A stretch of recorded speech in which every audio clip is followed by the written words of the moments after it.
আসসালামু আলাইকুম। সবাই কেমন আছেন? আমি আলহামদুলিল্লাহ ভালো আছি। আমরা এখন কাজে আসছি, কাজের সাইটে আছি। আমরা কাজ করি মানে একটা টুরিস্ট এরিয়া। এখান দিয়ে পানির লাইন টানতেছি। তো যাই হোক, প্রচুর শীত, এখন মাইনাস। শীতের জন্য কাজ করার মতো পরিস্থিতি নাই, যার কারণে আমরা এখন আগুন জ্বালানোর জন্য আয়োজন করতেছি। আমাদের এই যে ভাইয়েরা, এই ভাইয়েরা, ওই যে এক বড় ভাই, আগুন জ্বালানোর জন্য আয়োজন করতেছে।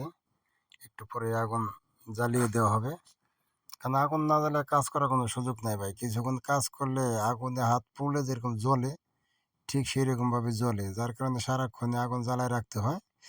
কিছুক্ষণ কাজ করি, আবার কিছুক্ষণ আগুনের পাশে এসে দাঁড়াই শরীরটাকে একটু গরম করার জন্য। এতে আগুন জ্বালিয়ে দেওয়া হলো।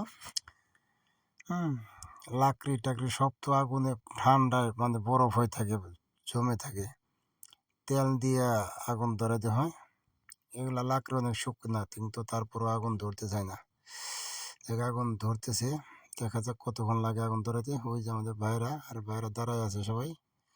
হুম, সবাই দাঁড়িয়ে আছে যার যার মতো। কারণ এত ঠান্ডা, কাজ করতে খুবই কষ্ট ভাই। কী করি, তারপরে কিছু করার নাই, করতে হয়। কম হোক বেশি হোক, যাই হোক, সবাই ভালো থাকবেন, আমাদের জন্য দোয়া করবেন। আসসালামু আলাইকুম।